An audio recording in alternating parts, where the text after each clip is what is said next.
हम आपको नेताजी ब्रिजभूषण से मिला देंगे। आपको बेशक से चोट लग जाए, मैं आपको उनके घर लेके चलूंगा। और कुछ दो तीन वहाँ लड़कियां भी रहती थी नेशनल में, जो अनऑफिशियल थी। वो बच्चों को बैकआप फुसलाकर वहाँ ले जाते थे, किसी तरह उनको मेंटली टॉर्चर करके अपने काबू में लाया जाए। मैंने देखा वो एटमॉस्फेयर की ऐसे उन्होंने इस तरह का क्रिएट किया हुआ था बच्चों पर मानसिक दबाव, और उनको कि आपसे कैंप से बाहर निकाल देंगे, आपको जो नॉन फिटनेस का हम सर्टिफिकेट दे देंगे कि आप अनफिट हो कुश्ती के लिए, आप डिसिप्लिन में नहीं हो। उन्होंने वो रेसलिंग टीम का के फिजियो भी थे, और वो मतलब उनके मेन आदमी थे ब्रिजभूषण के, वो ही सब कंडक्ट करते थे। कोचों के भी ऊपर वो थे सब कुछ। 4-5 ऐसी लड़कियां थी 2014 में। सेक्सुअल हैरेसमेंट की बात करी जी, उन्होंने बात की कि हमें मतलब हमारे साथ इस तरह हो रहा है। परमजीत मलिक साहब, 2014 का क्या वाकया है जो जिसके बेसिस पे आप क्लेम कर रहे हैं कि सेक्सुअल हैरेसमेंट 2014 के वक्त से ही चल रहा है WFI के अंदर? देखिए, 2014 में गीता फोगाट के नी में चोट लगी थी, तो उनको सर्जरी कराने के बाद जो पोस्ट थेरेपी होती है स्ट्रेंथनिंग के लिए या जो मोबिलाइज के लिए, वो मुझे अपने साथ लेके गई थी लखनऊ, जो साई का सेंटर है जहाँ वुमेन्स का रेसलिंग का हमारा जो नेशनल कैंप लगते हैं, आज तक वहीं लग रहे हैं। तो वहाँ मैं उनके पास गया, तो मैंने उनको जो भी हमारा ट्रीटमेंट था, मोड ऑफ जो था, वो उनको कराया। तो वहाँ के जो चीफ कोच थे और फेडरेशन के जो लोग थे, उन्होंने कहा कि आप गीता को तो करा ही रहे हो, हमारी टीम को फायदा हो जाएगा, तो हम आपको मर्ज कर देते हैं, हम आपको अपना ऑफिशियल फिजियो रख लेते हैं टीम का। आधिकारिक जो टीम थी फिजियोस की, उसमें शामिल हो गए आप? जी जी। तो उसके बाद फिर मैं वहाँ रहा, मैंने देखा वो एटमॉस्फेयर की ऐसे उन्होंने इस तरह का क्रिएट किया हुआ था बच्चों पर मानसिक दबाव, और उनको कि आपसे कैंप से बाहर निकाल देंगे, आपको जो नॉन फिटनेस का हम सर्टिफिकेट दे देंगे कि आप अनफिट हो कुश्ती के लिए, आप डिसिप्लिन में नहीं हो।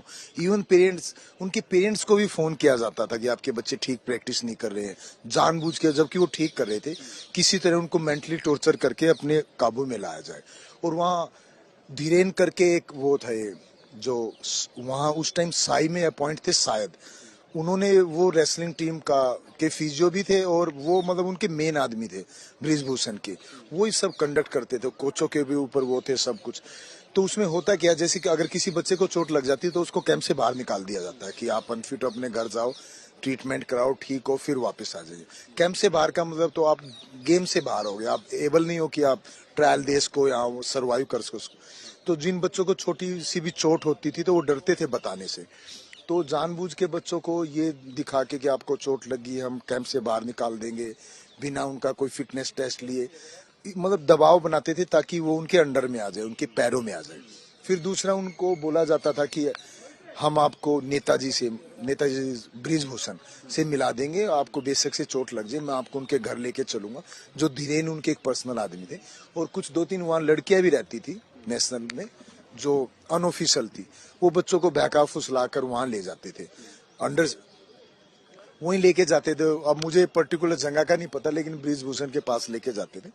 तो मुझे ये सारी बातों का पता लगा। मैंने उस टाइम जो वहाँ पर जो चीफ कोच थे उनको भी बोला, और जो सबसे सीनियर मोस्ट कोच थे कमल सेन, उनको मैंने रिटर्न में भी दिया। उन्होंने कहा कि आप रिटर्न में दो। साई के जो वहाँ पर डायरेक्टर थे उनको भी मैंने बोला। फिर रिटन कंप्लेंट किस बारे में था? क्या सेक्सुअल हैरेसमेंट का इशू था? उसमें क्या था? इसी बारे में था कि लड़कियों को यहाँ पर डराया जा रहा है, बैकअप फुसला के उनको इस तरह मेंटली टॉर्चर किया जा रहा है ताकि इनकी काबू में आए, और सेक्सुअली वो अपने आप को इनके आगे मतलब सरेंडर कर दे। मेरी लड़कियों से भी बात हुई, वो सब डरी हुई थी सब कुछ। तो उसके बाद फिर मैं कितने विमेन रेसलर्स थे 2014 का जो आप टाइम बता रहे हैं जिन्होंने अप्रोच किया था, जिनसे आपकी बात हुई थी? 4-5 ऐसी लड़कियां थी 2014 में। सेक्सुअल हैरेसमेंट की बात करी? जी, उन्होंने बात की कि हमें मतलब हमारे साथ इस तरह हो रहा है। फिर मैंने वो मीडिया को भी बुलाया था 2014 में, प्रॉपर जैसे आप लोगों से बात कर रहा हूँ, जो टीवी अखबार वाले लोग थे, वहाँ एक इवेंट हुआ था, वो आगे थे। तो मैंने सबके सामने बोला था कि ये गलत हो रहा है, यहाँ पर इस तरह का हो रहा है।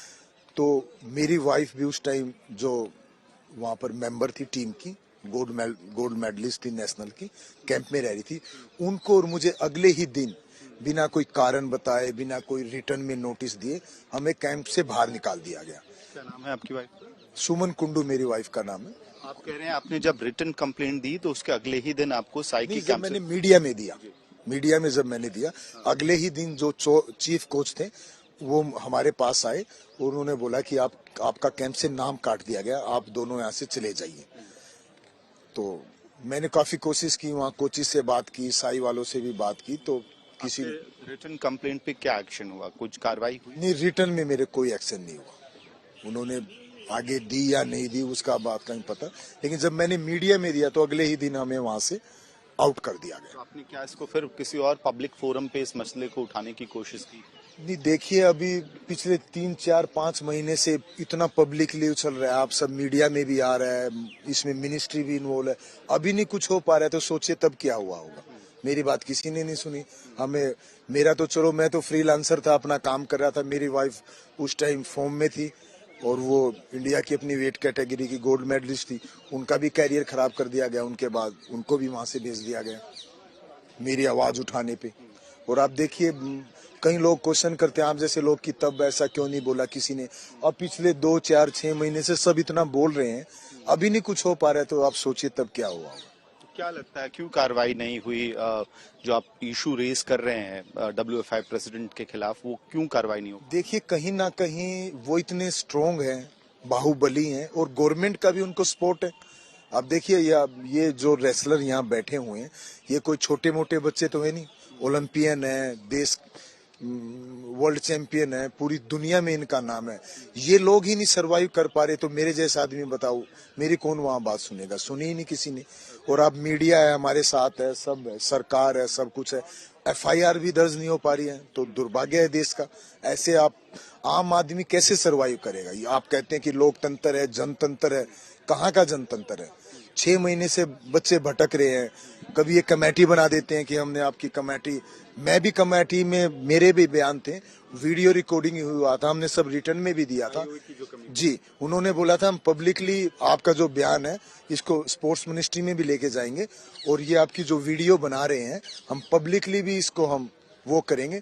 लेकिन हमें आज तक ना कभी बताया गया कि कुछ पब्लिकली किया है, लीगली किया है, कुछ किया नहीं किया है। और बताया जा रहा है, हमारे कहीं से बातें लग रही है कि हमने जो बोला है वो तो हमारी आगे बात पहुंचा ही नहीं है, बातों को तोड़ मरोड़ के उनको पेश किया गया है। जैसे 2016 की साक्षी ने बात बताई थी कि वो 2016 में क्वालिफाई के लिए जा रही थी, उसको भी हरास किया, उन्होंने उसको जानबूझ के 2015 कर दिया है कि आप तो थे ही नहीं, 15 में तो गीता गई थी, जबकि उसने बात 16 की बताई है। हमारी बातों को भी तोड़ मरोड़ के आगे पेश किया जा रहा है।